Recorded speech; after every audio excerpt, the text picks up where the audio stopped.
How has the hiring and then the firing of Michael Flynn as National Security Advisor affected Donald Trump's presidency? Let's discuss now with historian Jon Meacham, the author of American Lion, Andrew Jackson in the White House. Thank you, sir. Always a pleasure. So let's discuss now. Earlier today, we learned that during their meeting in the Oval Office 2 days after the election, that President Obama warned then President-elect Trump against hiring Michael Flynn. And as we know, the president dismissed President Obama's warning. But what if Trump had been inclined or capable of taking President Obama's advice? Would this presidency be going in a very different direction right now? Because I think that was sort of the first thing to happen, was announcing that Michael Flynn was fired. Yeah.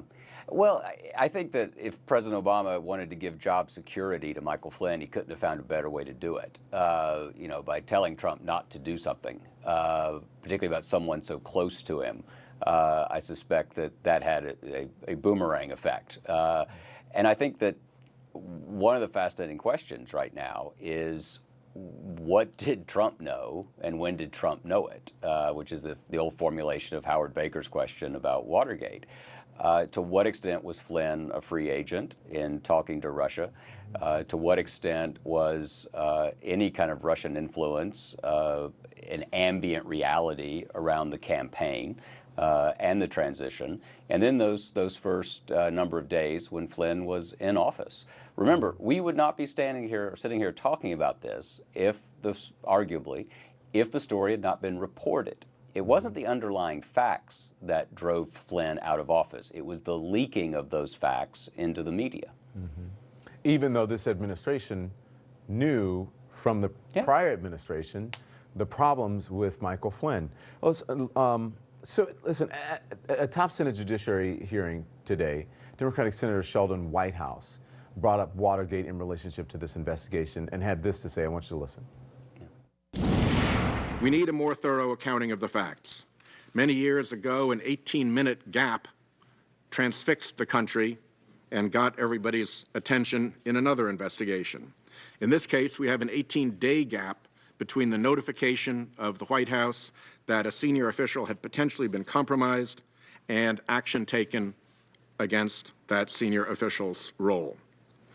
At best, the Trump administration has displayed serious errors of judgment. At worst, these irregularities may reflect efforts at compromise or corruption at the hands of Russian intelligence. My sincere hope is that this hearing and those to come will help us find out. Thank you, Chairman. So that was at the top of the hearing. So how would you compare this to Watergate, John? Well, it's an imprecise analogy, we think. Ultimately, Watergate was about the President of the United States using government agencies to cover up the criminality that was in his own political operation. And so what he was forced to resign ultimately was because he had tried to use the FBI and the CIA and all to cover up the fact that the plumbers who were supposed to plug leaks. So as Mark Twain is said to have remarked, history may not repeat itself, but it does rhyme. We did have a president then who was obsessed with leaks and who wanted to control the narrative, control his government as much as possible. I think that the central question here is, what did the president know about any kind of Russian involvement in both the campaign and then during the transition? That's the first question. He has already said that it's a ruse, that it's fake news. He has gone remarkably far in trying to say that, in fact, he's not even sure Russia did the hacking, which the intelligence community unanimously, and as you know, you can't get anything unanimous in government, says happened. So one of the reasons we continue to have this conversation is he has not been clear about what he knew and whether General Flynn was a free agent or whether he was talking to the president or other people around the president about the Russia connection. Yeah. No, listen, no matter how much damage control this White House tries to do, they can't really get anything. They can't escape all this Russia stuff. Right. Is it just beyond their control now, you think? Well, to some extent. I mean, the great question here, and I think we've talked about this before, I think, to me, the Russia story is a great test for what some people have called the post-truth era. that is, if we were on another network right now, I suspect that they would be having a different view of what happened in those hearings and what was discovered and learned today. Is the